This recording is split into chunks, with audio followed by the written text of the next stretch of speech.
इसी जन्म में मुक्त होना है तो क्रिया भगवान को समर्पित कर दीजिए। भगवान के बल से, भगवान के लिए ये क्रिया हो रही है। उसे अपने लिए, अपने बल से, अपनी फल चाह की प्राप्ति के लिए ये बांधने वाला है।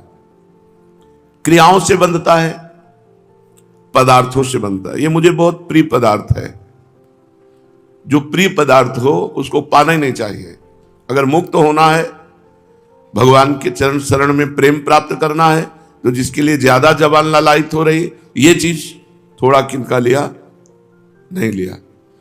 अगर चलना है, मनोरंजन करना है, मौज लेना है, तो कितने दिन लोगे? शरीर तो मर ही जाएगा। एक ना एक दिन शरीर तो मरना है। जब ये कोई सोच लेता है मुझे मरना है, तो वो महापुरुष बन जाता है, क्योंकि वो सब कुछ त्याग सकता है। जब उसे पता है शरीर ही छूट जाएगा, तो इस सब पदार्थों का क्या, कहीं कोई आसक्ति नहीं होती। किसी भी पदार्थ में हृदय से जो लगाव होना, वो पदार्थ का बंधन है। घटना, कोई घटना घटी, बुरी या अच्छी, आप उससे प्रभावित हो गए, नहीं, कोई भी घटना हमें नहीं छू सकती। अंतःकरण पर उसका प्रभाव पड़ता है तब जब आप उस घटना से हृदय से जुड़ जाते हैं। यदि आप हृदय से ना जुड़े किसी घटना से, तो कितनी घटनाएं विश्व में होती रहती है, आपको क्या फर्क पड़ा? ऐसे आपके ऊपर कोई घटना घटे तो क्या फर्क पड़ा? जैसे विश्व, ऐसे विश्व का एक हिस्सा है शरीर। आप शरीर नहीं है, आप में कोई घटना नहीं घट सकती। आपका स्वरूप निर्मल चैतन्य घन है। परिस्थिति, जब हम परिस्थिति से जुड़ जाते हैं तो हम परेशान हो जाते हैं या अहंकार कर लेते हैं। अच्छी परिस्थिति में फूलते हैं, और जब दुख भरी परिस्थिति आती तो भूलते हैं अपने स्वरूप को, भगवान को भूलते हैं। परिस्थिति भी जैसी हो, हमें परिस्थिति से कुछ लेना देना नहीं। परिस्थिति बाह्य है, स्थिति अंतर की है। जो सिद्ध होता है वो स्थिति में होता है, जो साधक होता है वो स्थिति प्राप्त करने की चेष्टा करता है। किसी भी परिस्थिति में परमात्मा चिंतन न छूटना, भगवत चिंतन न छूटना, श्री जी की याद बनी रहना, ये परिस्थिति से ना बंधना है। और प्रभु का विस्मरण होकर परिस्थिति का भोग करने लगना, सुख परिस्थिति या दुख परिस्थिति, बंध गए आप। व्यक्ति, किसी भी व्यक्ति से हृदय से जब लगाव होता है तो इस व्यक्ति की आसक्ति आपको बांध लेती है। यहां तक कि पशु पक्षी, किसी से भी आसक्ति नहीं करनी चाहिए। हिरण से लगाव किया हृदय से तो आसक्ति ने बांध लिया, और अगला जन्म हिरण का हुआ, महाराज भरत का। अगर मुक्त होना है तो किसी भी व्यक्ति से हृदय से लगाव नहीं होना चाहिए। हृदय का लगाव प्रभु से होना चाहिए। बाहरी व्यवहार बड़ा प्रेम का होता है भक्त का, लेकिन अंतर से किसी से प्रेम नहीं होता, किसी से लगाव नहीं होता। तो गत संघर्ष, क्रियाओं से, पदार्थों से, घटनाओं से, परिस्थितियों से, व्यक्तियों से जो हमारा जुड़ना है, जो उसमें लगाव है, वो संघर्ष है। और लगाव ना रहना गत संघर्ष है। मुक्त पुरुष का लक्षण क्या है? गत संघर्ष मुक्तस्य। जो मुक्त पुरुष है वो गत संघर्ष है। किसी भी क्रिया, पदार्थ, घटना, परिस्थिति, व्यक्ति से उसका लगाव नहीं होता। किसी भी क्रिया, किसी भी पदार्थ, किसी भी घटना, किसी भी परिस्थिति, किसी भी व्यक्ति से उसका लगाव नहीं होता। यह लगाव ही बंधन का कारण है। भक्ति में इसी लगाव को भगवान में लगाते हैं। सबकी ममता ताग बटोरी, सबकी ममता ताग बटोरी, ममता माने लगाव, हृदय का जुड़ना। हम सबका हृदय सब जगह जुड़ा हुआ है, परमात्मा से नहीं जुड़ा है। और सिद्ध पुरुष का सब जगह से हटा होता है। गत संगत से मुक्तस्य, सब संगों से मुक्त होकर के केवल परमात्मा में जुड़ा होता है। न शरीर में, न अंतःकरण में, न बाह्यकरण में, न बाह्य परिस्थिति में, वो अपनी स्थिति में रहता है। वास्तव में मनुष्य अगर स्वरूप की तरफ देखे तो हर समय असंग ही रहता है। असंगोहम पुरुषा, मैं असंग हूं। जो मैं तत्व है वो असंग है। इसके अलावा जो हमारा बंधन हुआ वो यही मैं का आरोप कर लेने से हुआ। ये बात जब तक शुद्ध अंतःकरण नहीं, तब तक हमारी ये बात समझ में नहीं आएगी जो श्री भगवान गीता जी में कह रहे। 2-4 माला जप लेना और भी भगवत कार्य कर लेना, लेकिन साथ में परिस्थिति का भोग करना, व्यक्ति से लगाव रखना, क्रियाओं में कर्तापन होना, घटना में विक्षिप्त हो जाना, ये सब हो रहा है। वास्तव में मनुष्य स्वरूप से असंगो अहम पुरुषः, जो ये पुरुष है, आत्म तत्व है, ये कभी किसी का संग नहीं करता। संग करने से ही बंध गया। स्वयं में असंग है, अगर थोड़ा सा ज्ञान हो जाए तो ये असंगता को प्राप्त हो जाए। किंतु असंग होते हुए भी ये शरीर, इंद्रियां, मन, बुद्धि, पदार्थ, परिस्थिति, व्यक्ति आदि से संबंध मानकर सुख की इच्छा से उनमें लगाव कर लेता है।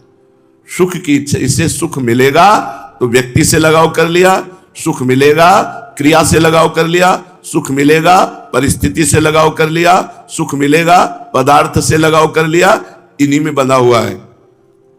क्रिया, घटना, परिस्थिति, पदार्थ, व्यक्ति, इसी में बंधा हुआ है। बंधा हुआ ना भगवान का प्रेमी होता है ना ज्ञानी होता है। मुक्त होना पड़ेगा। हर क्रिया, हर परिस्थिति, हर घटना, हर पदार्थ, हर व्यक्ति भगवान से जोड़ दो। इसमें हमारे श्यामा श्याम विराजमान है। ये श्यामा श्याम के लिए क्रिया है, ये श्यामा श्याम के लिए पदार्थ है, ये श्यामा श्याम की वस्तु है, श्यामा श्याम की दी हुई परिस्थिति है, श्री श्यामा श्याम के द्वारा विधान की हुई घटना है। हमको विक्षिप्त नहीं होना, हमें उससे नहीं जुड़ना, हमें श्यामा श्याम से जुड़ना है। असंग स्वरूप है, पर शरीर, इंद्रियां, मन, बुद्धि, पदार्थ, परिस्थिति से व्यक्ति सुख लेने की इच्छा से लगाव कर बैठता है। बिल्कुल सत्य, सुख की इच्छा से ही बंधता है। मेरी मनचाही हो जाए, जो मैं चाहता हूं वही हो, और जो मैं नहीं चाहता वो नहीं हो, ऐसा भाव जब तक रहेगा तब तक संग करते रहोगे। वस्तु, व्यक्ति, स्थान, परिस्थिति, घटना, शरीर, इनका संग हो, और जब तक संग होता रहेगा तब तक न भक्त हो, न ज्ञानी हो, न योगी हो। तीनों को असंग होना पड़ेगा। वास्तव में होता वही है जो होने वाला है। हम क्यों चाह करें? हम चाह करके फंसे क्यों किसी वस्तु, व्यक्ति, स्थान, घटना में? जो होना वही होगा। राई घटे न तिल बढ़े, रहुरे जीव निशंक, जो विधना ने लिख दिया छठी राव के अंक। राई घटे न तिल बढ़े, रहुरे जीव निशंक। हम क्यों चाह करें? न वस्तु की, न व्यक्ति की, न परिस्थिति की। जिस समय जो वस्तु, व्यक्ति, परिस्थिति, घटना जैसी होगी हो जाएगी। हमको तो हर समय भगवत स्मरण परायण रहना है। जो होने वाला है उसे चाहें या ना चाहें वो होके रहेगा, और जो नहीं होने वाला है उसे चाहें या ना चाहें वो नहीं होगा। जो नहीं होने वाला आप चाह करो या ना करो नहीं होगा, जो होने वाला है आप चाह करो या ना करो होके रहेगा। अतः अपनी मनचाही करके साधक फंसता है, बिना कारण फंसता है और फंस करके दुख भोगता है। इसलिए उपासक को चाहिए गत संगस्य, क्रियाओं से, पदार्थों से, व्यक्ति से, वस्तु से, घटना से अपना कोई संबंध नहीं है। ये हर समय ज्ञान जागृत रखे, लेकिन बहुत कठिन है। मुक्तस्य, जो अपने स्वरूप से सर्वथा अलग है, उससे जो संग रहित है उसी को मुक्त पुरुष कहते हैं। स्वरूप से सब कुछ अलग है। अपने स्वरूप के सिवा, अपने परमात्मा स्वरूप के सिवा ये सब मायामय है, ये सब मिथ्या है, सब मिटेगा, सब नष्ट होगा।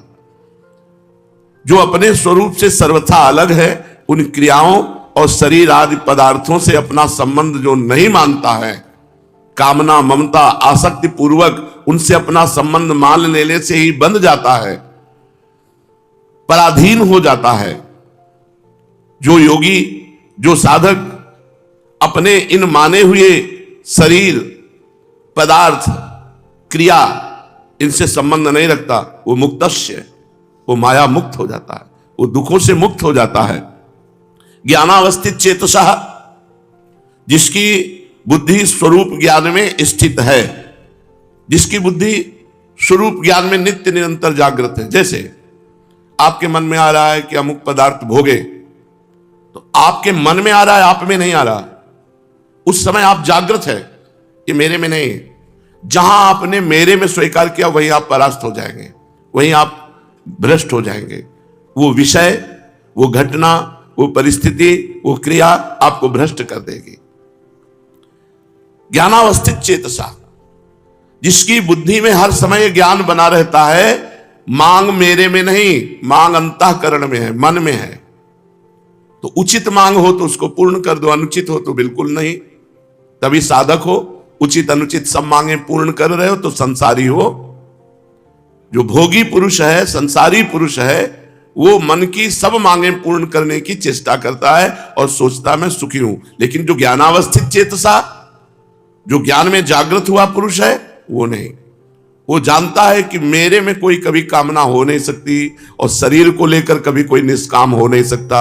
शरीर में जब तक हमारी अहम बुद्धि है तब तक कामनाएं बनी रहेंगी। स्वरूप ज्ञान जागृत होने पर संसार का कोई भी भोग उसे परास्त नहीं कर सकता, क्योंकि क्रिया और पदार्थ ये सब संसार के हैं। क्रिया और पदार्थ का विभाग अलग अलग है। स्वरूप अलग है, क्रियाएं अलग हैं, पदार्थ अलग हैं, वस्तु, व्यक्ति, घटना, परिस्थिति, ये सब माया रचित है। जो किसी भी संग में बंधता नहीं है वो मुक्त पुरुष है। जो हर समय ये जागृत रखता है अपना ज्ञान, अपने स्वरूप का ज्ञान। जैसे अपने लोगों का स्वरूप है श्री जी की दासी, श्री जी की सहचरी, तो हमारी सारी चेष्टाएं उसी भाव से हो। अगर शरीर संबंधी भोग की आकांक्षा हो रही है तो शरीर की हो रही, तुम्हारी नहीं हो रही। उसमें जांच करो कौन सा भोग श्री जी को समर्पित करके भोगा जा सकता है और कौन सा नहीं। अगर ये विवेक नहीं रखोगे तो 50 वर्ष हो जाएंगे, भगवत आनंद की अनुभूति नहीं होगी। 50 वर्ष हो जाते हैं वैसे ही सब कोल्हू के बैल की तरह ऐसे चलते चले जा रहे हैं और कोई अनुभव नहीं। जो मन में आया सो कर रहे हैं। यज्ञाचरता कर्म समग्रम प्रविलीयते, यज्ञ के लिए कर्म करने वाले मनुष्य के संपूर्ण कर्म नष्ट हो जाते हैं। जो गत संगस्य है, जो मुक्तस्य है, जो ज्ञानावस्थित चेतसा है, उसके द्वारा जितने कर्तव्य शास्त्र सम्मत कर्म होते हैं वो सब अंतर ध्यान हो जाते हैं। वो ना उसको बांध सकते हैं, ना उसे अगला जन्म दिला सकते हैं। श्री भगवान कह रहे हैं जो ब्रह्मार्पणम ब्रह्महविर् ब्रह्माग्नौ ब्रह्मणाहुतम ब्रह्मैव तेन गंतव्यम ब्रह्म कर्म समाधिना, हर चेष्टा ब्रह्मार्पणम मस्तु। जहां ब्रह्म लिखा है वहां भगवद अर्पणम मस्तु। कोई भी तुम्हारी क्रिया, कोई भी पदार्थ, कोई भी बिना भगवद अर्पण किए हुए प्रयोग नहीं करना चाहिए। चाहे वस्त्र हो, अमनिया, कुछ भी नहीं।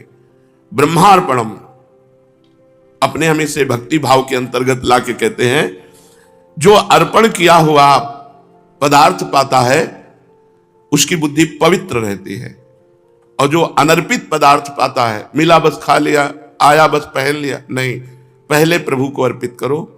पहले प्रभु को अर्पित करके जब आप उसका प्रयोग करेंगे तो ब्रह्मार्पणम है, वो तुम्हारी बुद्धि को परम पवित्र रखेगा।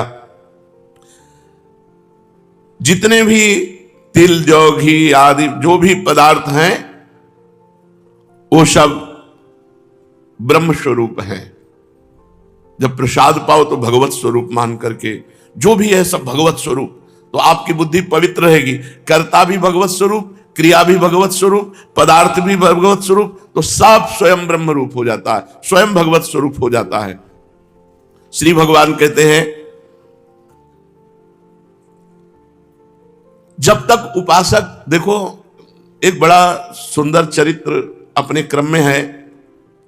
जवान शरीर है, समीप पे वैश्या है, भोग की अवस्था है, एकांत समय है, उनका मन नहीं टिकता। शरीर में कोड़े मारे जाते हैं, भगवान नाम से विमुख करने की बात कही जाती है, उनका मन नहीं टिकता। जब तक हम